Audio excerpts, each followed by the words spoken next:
Mēdz teikt, ka tu esi tas, ko tu ēd. Vai tā ir taisnība? Tieši ar šo jautājumu mēs atklāsim sezonu, un uz sarunu esmu aicinājusi uzturas zinātnieku, klīnisku uzturas speciālistu, mikrobiomu pētnieku Ansi Gabrielu Zaueru. Sveiks, Ansi! Sveiki, Madara! Laikam es nevarētu iedomāties kompetentāku personu, ar ko runāt klīniski, no klīniskās puses par uzturu un par mikrobiomu un tā ietekmi uz mūsu veselību. Vai tu vari arī pats papildināt, kas ir tas, ar ko tu šobrīd aktīvi nodarbojies saistībā ar mikrobiomu? Paldies, Madara, par jautājumu. Mikrobiomu nodarbojos gan kā klīnisks uzturas speciālists, nāk pacienti, kuriem ir veikts mikrobioma analīzes. Principā, pastos sīkāk uz tām baktērijām, kas tām lācītim ir vēderā, un attiecīgi pēc analīzēm izskaidroja, kas tur ir, ko viņas dara un kā tas ietekmē veselību. Tā ir tāda viena pozīcija. Otra pozīcija, protams, ir pētniecība, sadarbībā ar biomedicīnas un studiju centru. Mums ir pētniecības projekts, kurā arī tiek pētīts mikrobioms. Nu, un tad kā ir, vai tu esi tas, ko tu ēd, un kāda loma tad mikrobioms spēlē cilvēka fiziskajā un garīgajā arī veselībā? Es šo teicienu arī atceros studiju gados. Tu esi tas, ko tu ēd. Jā, bet es to teicienu padziļinātu, tu esi tas, ko tu apēd, bet arī reizē tas, ko tev iekšā nofermentē, ja baktērijas apēd. Tas jau ir tas lielais noslēpums. Un kādā veidā, pirmkārt, pasaki varbūt tādam, ja tu skaidrotu 6-gadniekam, kas ir mikrobioms? Mikrobioms, principā tas ir cilvēkam viss. Tas ir tas viss ģenētiskais materiāls, bet tās nav ne tikai baktērijas, tie arī vīrusi, arheji un sēnītes. Principā tas būtu tā kā viss informācijas kopums.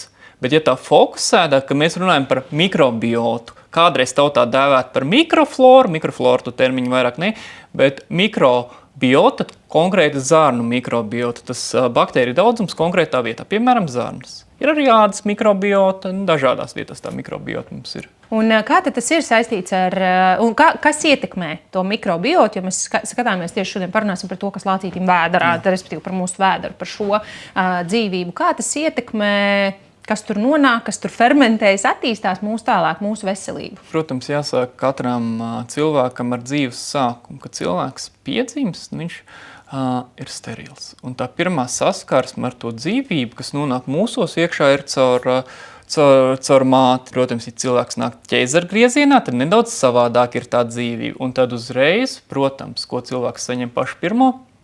Pieniņa. Mātes pienu. Un mātes pienā ir specifiski savienojumi. Mātes piena oligosaharīdi, respektīvi tas ir tas, kas to dzīvību dzīves sākumā pabaro. Un tad viņi sāk dažādoties, vairoties. Viņi sākumā iedomāsimies tā kā tāda skola. Tur ir baktērijas arī iedala, tur tipi, ģints, sugas, bet sākumā tas viss ļoti niecīgi un maz, bet tas mērķis dzīves laikā ir dažādoties. Tātad tas mikrobiots mainās. Vai tad tu saproti kaut kādā brīdī, tā man ir 40, visu dzīvi ēdu hotdogus, dzēru aliņus, proseko un veselību. Viss jau tur, ko varētu uzskaitīt, teiksim, depresija, trauksmē, kaut kāds jau autoimūns ir saslimšanas, kas tas biežākais holesterīns jau tur viss uzlec augšā, cukura diabēts. Ko man darīt? Vai es varu sākt to procesu kā virpināt atpakaļ, ietekmējot to, kas man tajā vēderā? Kā jau sākumā minēju, tu esi tas, ko tu ēd, bet arī to, ko tās baktērijas apēd. Un principā, no šī visas dzirdēja. Labi, viens ir alkohols, bet principā mēs nodefinēsim augstu rafinēta pārtika, bagāta ar vienkāršiem cukuriem, ar cukuru, tur ir tauki, un tās daļa nonāk cilvēkā, uzturvielām, kas tur notiek, tas ir cits stāsts, bet principā tās, ko mēs uzņemam, veido arī to baktērijas, kādas mums tur ir. Piemēram, dzīves sākumā, kad tur ir ļoti daudz bifidobaktērijas, kas ir zem aktinobakteriju tipa. Dzīves laikā viņas samazinās, tās neēd cukuru, tām nepatīk cukurs. Un tad ir citas baktērijas, piemēram, es viņas saukšu par cukura mīlošajām baktērijām. Citreiz literatūrā viņas, protams, dēvē par saharolītiskām. Tas ir tas pats saharoze, lītisks, mīloša. vai ir sliktās baktērijas. Un principā viņas ēd, viņas vairojas, viņas dažādojās, un tad, ko viņas tālāk izdara, tas nav tas labākais. Kas rodās cilvēkā, ja viņš ir pārbarojis savas saharolītiskās baktērijas? Cukurs garšo, ko darīt? Garšo, protams, garšo, un tam garšošanas mehānismam ir dažādi ceļi. Protams, viens mums smadzenēs tas patīk, bet, labi, tai baktērijai jau arī tas patīk. Bet, lai mēs to saprastu, es arī esmu bērniem stāstījis, viss jāmēģina vizualizēties. Kur viņas dzīvo? Viņas dzīvo zārnu traktu. Vizualizēsimies to zārnu traktu, viņš iet, ir kuņģīts sākumā, protams, tad ir tievā zārna. Tur tās baktērijas nav baigi daudz, tur ir tievā zārnas pamatfunkcija, tur mēs uzturvielas sadalām reizinātājos, ogļu hidrātus, tur proteīnu līdz aminoskābiem, un tad ir resnā zārna. Labi, tur viņas dzīvo. Ja viņas visu laiku saņem ēst, viņas savērojas. Bet tagad domāsim vēl vienkāršāk. Labi, tā zārna tur ir dažāda un dažādas vides, bet, ja mēs viņu izstiepjam, tā ir 9 metrus gara truba, laukums ir liels, dzīvība līdz tiem 3 kilogramiem. Okay. Mēs zinām zārnus, mēs zinām vienšūnu slāni, un tam vienšūnu slānim ir pamatfunkcija, ir lielākā barjera starp organisma ārējo vidu un iekšējo vidi. Ļoti svarīgi. Un kas ap to zārnu riņķī? Tur dzīvo apmēram 70 līdz 80% imūnās šūnas, kuru mērķis ir atpazīt svešinieku. Un ja organismu vidē ienāk svešinieks, tad notiek cīņa, ja piekaisums. Un ja par to slikto saharolītisko baktēriju, lielākoties, ja mēs tā precīzi runājam, tās ir gram-negatīvas baktērijas. Tips būtu bakterosēdes. Ko viņas atšķirās no citām baktērijām? Ir arī proteobaktērija tips, kas ir gram-negatīvs. Bet viņām šūna apvalks cilvēkam nav vēlams. Viņš ir toksisks, un ja tā baktērija aiziet bojā, un tas šūna falks nonāk organismu iekšējā vidē, tad tas imūnās šūnas brūk virsū. Un tas iekaisums. Iekaisuma process, kas sākās pamazām, un jo tu vairāk baro tās baktērijas, jo viņas vairāk savērojas. Un, ja viņas vairāk savērojas, viņas vairāk atmirs un vairāk tie toksīni nonāk organismā. Tas tāds reducētais variants. Un kas ir vispār iekaisums? Kas ir iekaisums, piemēram, kā tas rezultējās? Tās ir slimības, kas tas ir? Iekaisums principā, primāri zārnu traktā tas iekaisums vienkārši viņš patērēs papildus enerģiju. Tas ir punkts 1. Iekaisums, ja viņš kaut kur citur organismā nonāks, tas nebūs labi. Un ja tieši jautājums, kā ietekmējot, kādu klīniskie gadījumi, ko es strādāju, ir autoimūnas slimības, ar ko es esmu saskāries, un tā arī tā mana klīniskā pieredze, kur tēmējot šīs baktērijas un izmainot to īpatsvaru no slikto, ja patogēnos samazināt un labās, ja komerciālās pavairojot kaut kādas tās autoimūnas izpausmes samazināt. Piemēram, man ir laba pieredze strādājot ar ādas izpausmēm. Psoriāze, atopisks dermatīts. Kā kaut kāda āda var būt saistīta ar zarnām? Bieži vien jautā, āda ir iekšējās veselības spogulis. Labi, ja tie toksīni nonāk organismu, tur pataistās zemļot tādas labi, tas ir lokāls iekaisums. Zarniņa ir ļoti, ļoti laba apasiņot, un ja tie toksīni, piemēram, nonāk cirkulatorijā sistēmā, viņi aiziet visu kaut kur organismā. Viena no pozīcijām, piemēram, ir āda, un ja viņi regulāri, plus, ja tur ir tas uzturs ne tāds, ne tās īstās taukskāpes, tur imūnās šūnas jau arī tur uzbruk virsū. Uzbruks, bet vienā brīdī viņas nesapratīs, kas ir draugs un ienaidnieks, un sāks uzbrukt arī paššūnām vietā virsū. Un tas autoimūnais process. Gala mērķis un sākums. Piekārtojam sākumu. Kā sākums pārsvarā tiek piekārtots tajā zarniņā, lai tur tie toksīni nenonāk iekšā. Mēs noņemam tām nelabajām, sliktajām, cukurmīlošajām baktērijām barības avotu. Ko nozīmē samazināt cukuru? Ja, teiksim, es jau neādu tik daudz, es esmu paņēmu, tai kafijai nebaru vairs klāt. Jā, tas jau ir viens, daudz pacientu. Bet es jau tikai vienu karotīti, 2 karotītes dienā, cik tas ir gadā? Un 3 kafijas dienā pie katras. Tas ir, lielākoties tas ir arī cilvēks, kur kaut kādi jogurti ar cukuru, saldināti dzērieni, bulciņas, cepumi. Tās pozīcijas, lai pamazām samazinās. Otra pozīcija, mēs pabarojam mūsu labās baktērijas. Kā? Kas būtu 3 tādi produkti, kas būtu maksimāli pieejami, jebkuram, lai nevar teikt, tas dārgi nav priekš manis? Labās baktērijas jābaro ir ar prebiotikām, šķīstošām šķiedrvielām. Top 3 prebiotiku bagātākie produkti – sēnes. Sēnes ļoti labi satur šķīstošās šķiedrvielas. Otrs būtu sparģelis, brīnišķīgs, artišoks. 2 jautājumi tieši mikrobioms un veselība. Kā tas saistās ar onkoloģiju? Vai tas var aktivizēt vai izraisīt, aktivizēt šo lietu, kā arī ar depresiju un trauksmi? Tas gan 2 diezgan liels tēmas, tomēr abas ļoti, ļoti nopietnas. Līdz ar to, kā tas ietekmē un vai to var novērst? Par onkoloģiju tas ir, protams, ietekme ir tieša, bet mēs varam ar kolorektālo vēzi tieši pašā tajā resnajā zarnā. Vienkārši būsim tā daudz ne tādas baktērijas, kurām tur jābūt. Iekaisums kā karš rada oksidatīvu stresu, jeb daudz brīvi radikāļi.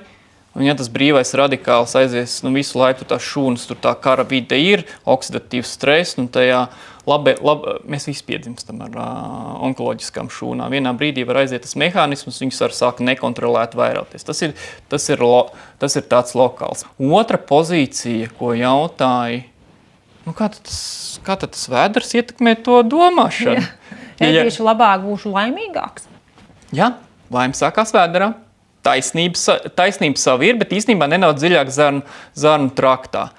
Labi, kādreiz teica par to serotonīnu. Jā, tur zarnu traktā 70–80% serotonīns. Labi, tas tiešā veidā tos smadzeņu serotonīnu ietekmē ļoti maz. Tam zarnu trakta serotonīnam vairāk funkcija ir pašā zarnu trakta motilitātē. Ja pa daudz, tad kustās ātrāk, ja caurē, ja pa maz, tad ir aizcietami, bet tur ir citas vielas. Vienkāršā valodā ir tāda zarnu smadzeņu asa. Tas smadzenes un zarnas ir saistīts. Un tas pamata saistības mehānisms ir tāds viens garš nervs, jeb klejotāja nervus vāgus, ka tur notiek divvirziena komunikācija. Un principā visu tā noreducējot ir tā, ja mums būs daudz tās mūsu labvēlīgās baktērijas, kas pabarotas ir ar visām krāsām, dārziņu, sakņu, salāk zaļumu, šķiedrvielas, mēs paši jutīsim labāk, jo tas vairāk sūtīs tos pozitīvos signālus uz smadzenē. Bet ja mēs pabarosim tos cukuru mīlošās baktērijas, pirmās viņas prasīs vēl to cukuru. Tā ir tāda kāre, tā kā tāda vēlme, cilvēks paliek tāds trauksmaināks, nervozāks. Tas ir aprakstīts. Otrs aprakstīts arī, protams, bērniem, augošiem bērniem, ja tas uzturs ir vairāk uz tiem saldumiem tendēts un līdzīgi, tad ir tādas lietas kā autisms, vairāk tā kā nosvērt. Otra pozīcija, protams, uzmanības deficīta un hiperaktivitātes sindroms, bet tas viss ir cieši saistība zarnu un smadzeņu, divvirziena komunikācija. Tātad vai ar uzturu var ārstēt arī šādus traucējumus? Pamazām, bet jā, protams, ka var ietekmēt, izmainīt un samazināt izpausmes. Pēc klīniskās pieredzes varu pateikt, ka jā, ietekmējot zarnu mikrobiotu, arī pēc analīzēm esmu redzējis pirms un, piemēram, pēc 8 mēnešiem pēc, tie cilvēki izmainās. Ja atnāk tādas nelaimes šķupiņas, tur viss slikti vai tur tam līdzīgi. Tiešām liela nomāktība, sagurums, protams, tur arī uzturvielu deficīti, D vitamīna mīlmaiņa, bet tur ir redzi, tajā pīrāgā topā ir tās cukuru mīlošās baktērijas, ir arī konkrētas, kas ir pētniecībā ar trauksmu saistīts, un tu izdari tās izmaiņas, tas pīrāgs izmainīs, un tas cilvēks arī pavisam savādāks, priecīgs, laimīgs, un tu saki, laimi vēderā. Un vai mēs varam ar uzturu ietekmēt gan savu fizisko izskatu, ādu, kopēju mūsu šūnas, mūsu ķermeni, vai uzturs to ietekmē, un mēs varam tieši novecināt ķermeni, un tieši arī otrādi iespējams mēs varam ilgāk saglabāt to savu jauneklīgumu un jauneklīgo izskatu? Protams. Par to arī uzrakstīju janvāra ārsts LV numurā bija raksts par mikrobiomu novecošanos, bet to visu tā samazina. Viens ir tāds teiciens inflammaging, iekaisums un novecošana. Tas ir tāds samazinot to procesu, tieši konkrēti arī, protams, zarnu traktā, jo tur mazāk tas iekaisums sistemātiskais, kas izraisīs, forši uzturvielas, piemēram, Jo iekaisums vispār kā tā novecina organismu. Un otrs, arī cilvēkam imūnā sistēma noveco. Un ja tā imūnā sistēma visu laiku ir noslogota šeit cīnoties ar uzturu izraisītajām sakām, viņi vēl ātrāk novecos.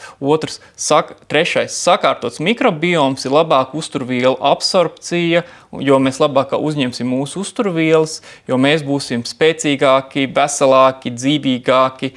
Tas ir tas pamats. Tātad, Anci, šobrīd diezgan arī daudz jauniem cilvēkiem, 40 gados, pat arī ātrāk, jau 25 gados ar vienā jaunākā vecumā cilvēkiem tiek konstatētas dažādas autoimūnas saslimšanas.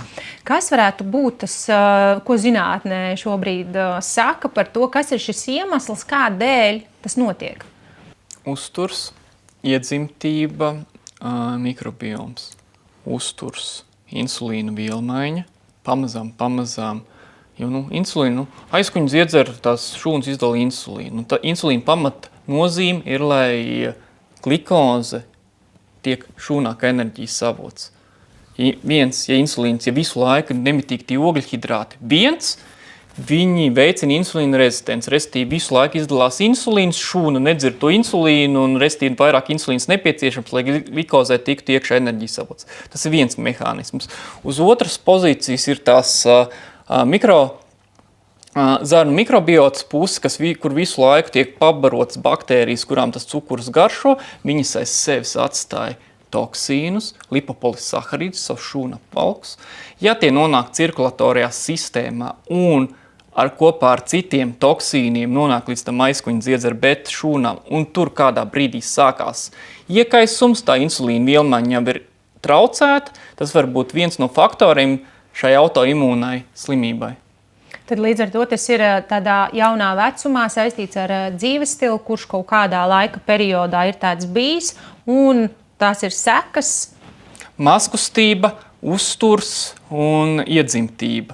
Cits var darīt to pašu, ēst slikti, kustēties maz, viņam tas nebūs. Jo nav šis iedzimtības faktors. Nav šis iedzimtības faktors, bet kā pēc pieredzes var redzēt, cilvēkam autoimūni izpausme izpaužās tur, kur viņam ir visvājākā pozīcija. Vienkārši, kā jau minēju, zarna, gļotāda, kur ir, zemgļotāda, kur ir imūnās šūnas, tās cīnās.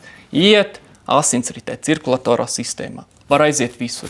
Vai tas ir vairogdziedzers, vai tas ir aizkuņu dziedzers, vai tā ir āda, vai tā ir niere, kur būs tā vājākā vieta, manuprāt, ģenētiski predisponēta, tur arī tā izpausme var sākties. Un ja, teiksim, ir šis ģenētiskais, tā iedzimtība ir ģimenē, tomēr tu kontrolē savu dzīvesveidu, tātad šis var arī neizpausties, vai ne? Autoimūnā saslimšanā. Jo nebūs tas iekaisums, kas tur radīsies, nebūs tas iemesls, tas triggers, bet tas ir ļoti labs preventatīvs pasākums, lai tas nebūtu, bet dzīvē var viss gadīties. Stress arī ir ļoti liels faktors, kas var izmainīt visu, apgriezt kājās gaisā, tā kā jābūt ir priecīgiem, harmoniskiem pašiem, draudzējamies labajām baktērijām, būs labi, protams, jākustās. Jā, āmen uz to. Anci, kas tavuprāt ir māksla dzīvot? Zināt. Esmu ļoti zinātkārs, tās zināšanas, kāds var ietekmēt cilvēku veselību, ielikt praktiskās lietās. Gan tās ir rekomendācijas, gan tie ir produkti, izgudrojumi, ko esmu radījis, un to visu kopā. Salikt kopā, radīt kaut ko tādu, ko var katrs izmantot, kas var katram palīdzēt, un kas katram rada prieku. Tad es esmu priecīgs. Ar zīmolu Valens Nutri. Ar zīmolu Primu. Primu tieši, ok. Anci, tātad es tev saku tiešām lielu paldies, un man ir arī tev dāvana, kas ir pārtikas un sadzīves preču internetu piegādes veikals, kur būs, viss uzturvielām vajadzīgais. Paldies! Mēs noskaidrojam, ka tu esi tas, ko tu ēd, un rūpes par savām zarnām un savu vēderu ir jābūt tavai top prioritātei. Paldies, ka biji šajā sarunā, un ļoti ceru, ka paņēmi no tās arī kaut ko vērtīgu tieši sev.